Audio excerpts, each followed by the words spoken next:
Hey everybody, this is Abby from Realistic Kitchen and Gardens.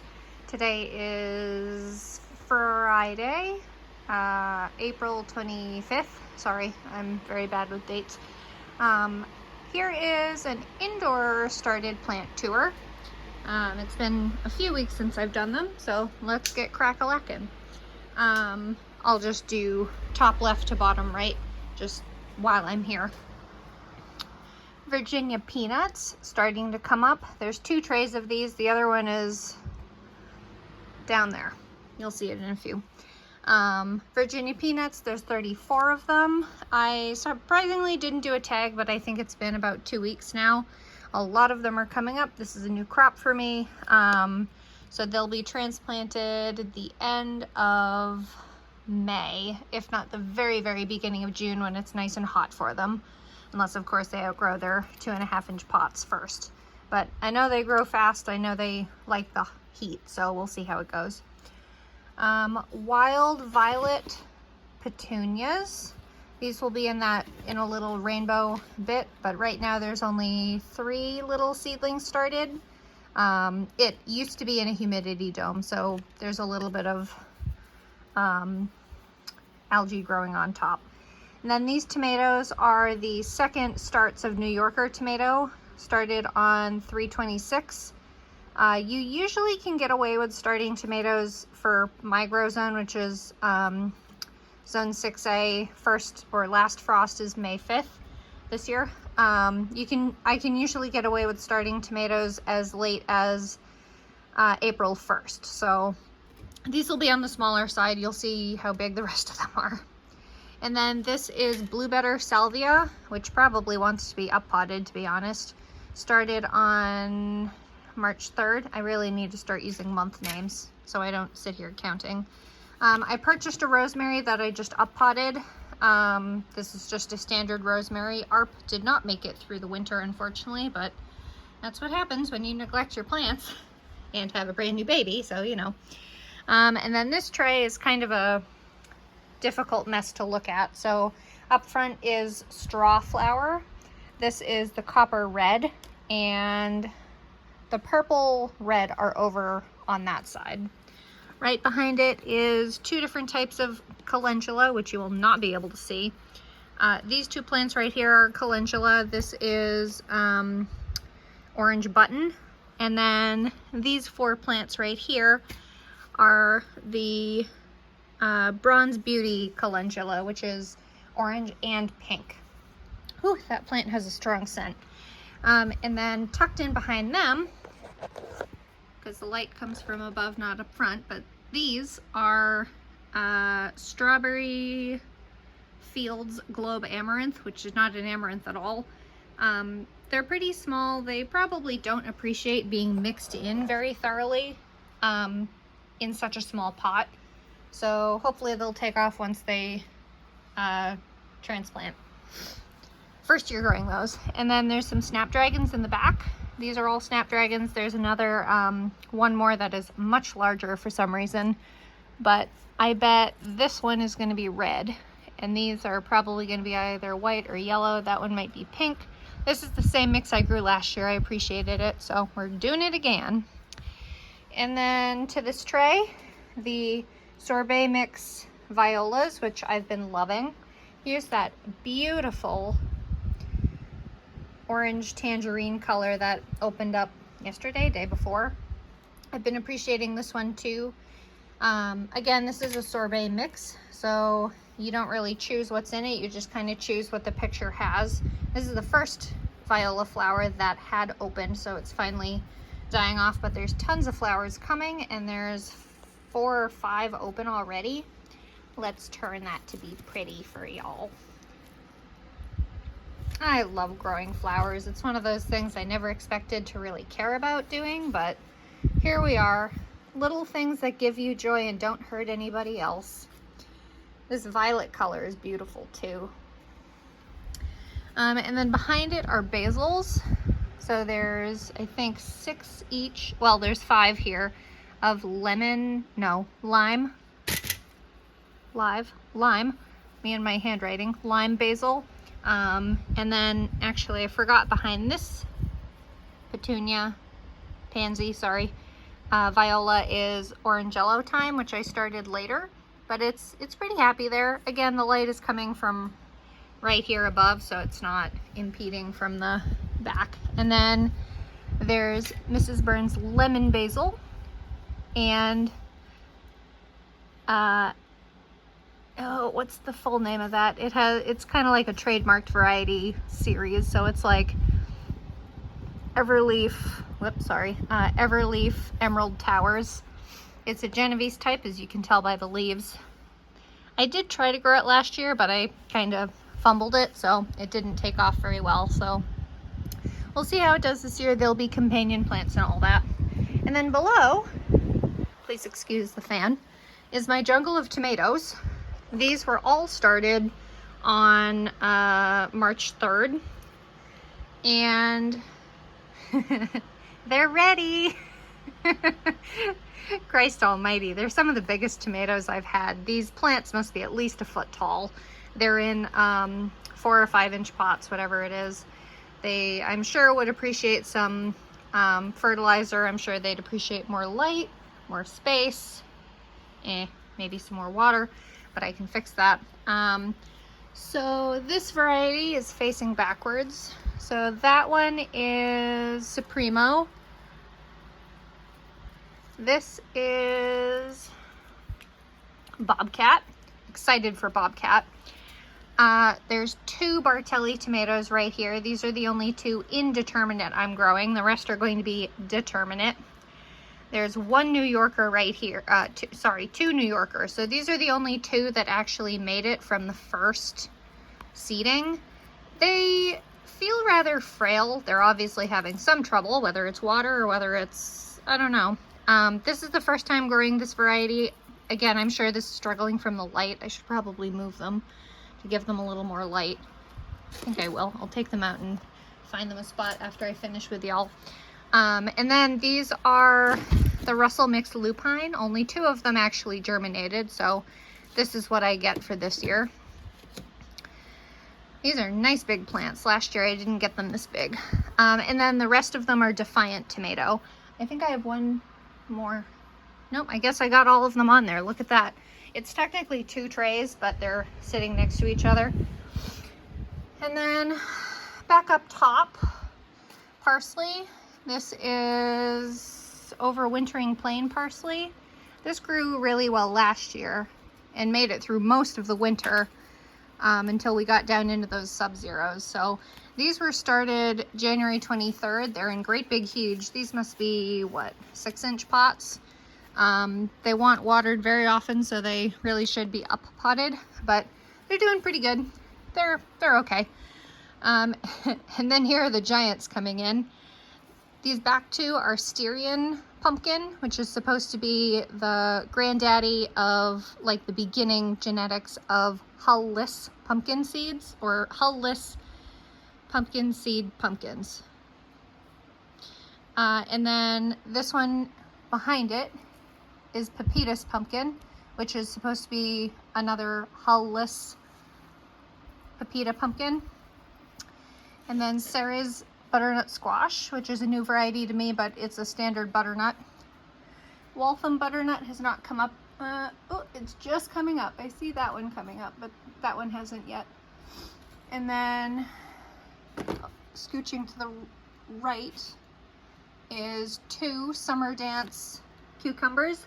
That's a slicing cucumber. And then this set goes this way, as well as that one does. So the first, what is that, Supremo? Oh no, this is cantaloupes and melons. So this is Hannah's Choice Cantaloupe, which is the first plant for me. So 1 is up. And then this one is Dixie Queen Watermelon, which nothing has come up yet. And then this is my other set of cucumbers. So that's, I can't read that from the back there. That's Supremo. God, I have no words in my head today. That's Supremo pickling cucumber, and then this is Excelsior pickling cucumber, which one of them is up. And then around the edge here are little pots of Gleam Mix nasturtiums. Nasturtiums are very fun to grow. They grow very easily, they grow very vigorously, and they're just so whimsical. They look like they're kind of out of like a, what is that studio that does the like Howl's Moving Castle and that kind of thing. Like, it looks like it belongs in that universe. They're just fun and whimsical. But anyway, Gleam Mix, this is a trailing variety that the vines are supposed to get 5 feet long. We'll see how big they get. But they'll be ground cover in front of the tomatoes. These still need to find a spot. I just up-potted them and they're just soaking up some water. But this is Cherry Queen Zinnia. This is the second time I'm growing them, but they're going to be in a little rainbow patch of flowers. This is Common English Thyme, which I started from seed on, where's the date? It's probably in the dirt. Did I not put the date? That's unusual for me. Okay, no date, no idea. But Common English Thyme, which has this pretty purple underneath the, no, this one doesn't, sorry, the French does. The Common English has plain, excuse me, lavender, has plain underneath leaves. And then the French, the more mature French ones, get in there, the more mature French ones have purple underneath their leaves. So they're both doing good. They should enjoy the summer in a raised bed. One of the four Elegance Lavender that I grew, this one is just about ready to start a flower head. The other 3 are over there. And then this is the Volunteered. I have no names in my head today. Thank God I have tags. Golden Jubilee Anise Hyssop. It volunteered itself, so I said, sure, you can come along. And then this is all my celeries. These in the little pots are Brilliant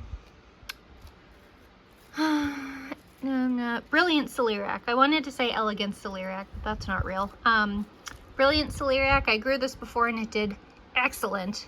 Horrible last year, but excellent the year before that.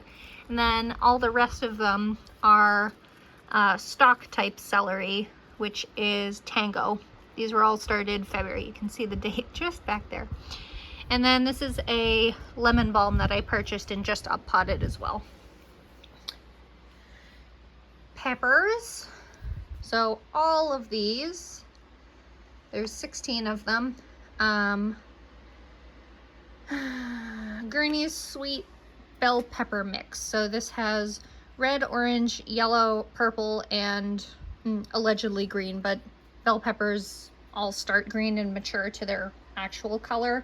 The traditional one matures red, but this is just their blend. So we'll see how I like them. I think I only need 12, so I'll pick the 12 biggest. Last year I never up potted them and the ground is very compacted, so they did not appreciate it. So hopefully they'll appreciate the amended soil this year and the bigger pots. I've also fertilized them because I want peppers this year, darn it. Although, to be fair, of all things I would have to buy locally, peppers are definitely the easiest. And then Thai Moon and Vesuvius, there's 2 of them. This is a Thai chili pepper. And then, oh, there's one more Gurney's mix. The other half of the peanuts and some ornamental amaranth. This is Coral Fountains. That'll be, it will be pretty next to my pole beans that I have in row J, no, H in the garden once we get out there. And this is the last row. Elegance Lavender, super big. They're in big pots too, so these are as big as I'm gonna get, but this one is just about ready to open up some flower buds. I don't know where the others are. This one isn't quite ready.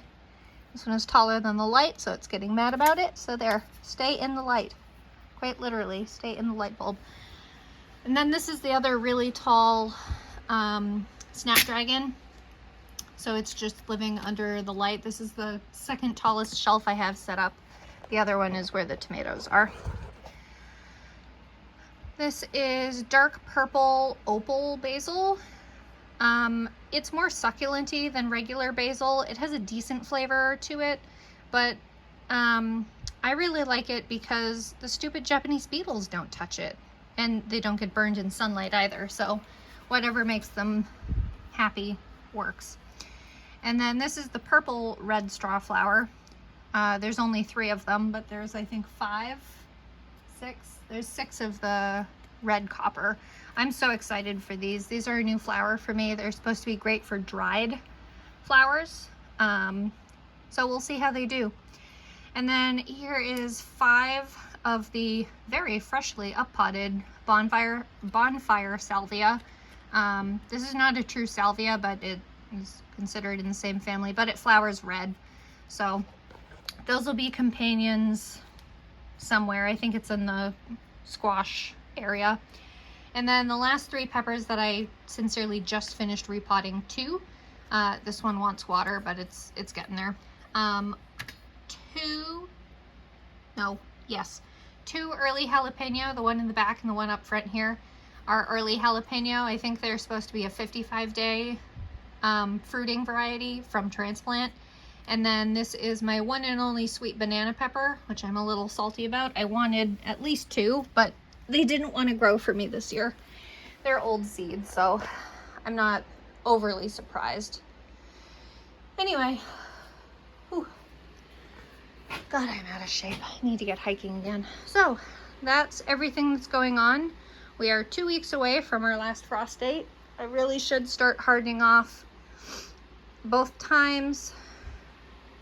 The lowest temperature we're supposed to be getting that I've seen is 37 degrees, which is not a frost at all. It's just cold. But there are some things that don't like things under 55 degrees. So frost tender plants like tomatoes, peppers, they don't like the temperature to go under 55. And supposedly if peppers are exposed to temperatures under 55 degrees at night, they will have stunted growth. I don't know. I haven't really proven it. I can't really control it either because I'm not putting a space heater out there for them. No. So these will probably be transplanted mid to late May just to ward off any cool snaps that come through. Peanuts again will be late. Celeries are a little more cool hardy, as is lavender. The violas I can in theory transplant out. I have no idea about straw flower, how temperature sensitive straw flower is, or salvia, or the salvia. I know basil doesn't like temperatures like refrigerator temperatures. It'll turn the leaves brown. I don't know about snapdragon or globe amaranth. I know calendula is cold hardy because it the calendula I seeded at the last house would have flowered if it could have when it wasn't so cold, so they don't care. But I should really start hardening some more persistent things off just to start opening my shelves a little bit more, because I am at capacity, out of lights, out of heat mats, out of shelf space. So we're definitely planning an upgrade for the plant rack next year. Not that I can have that much bigger of a garden, but you know. Anyway, cease the rambling, Abby. If you like this kind of stuff, please like, comment, and subscribe for more. And follow along on Facebook page, Realistic Kitchen and Gardens. And thanks for coming along to my rambling. Thanks, bye.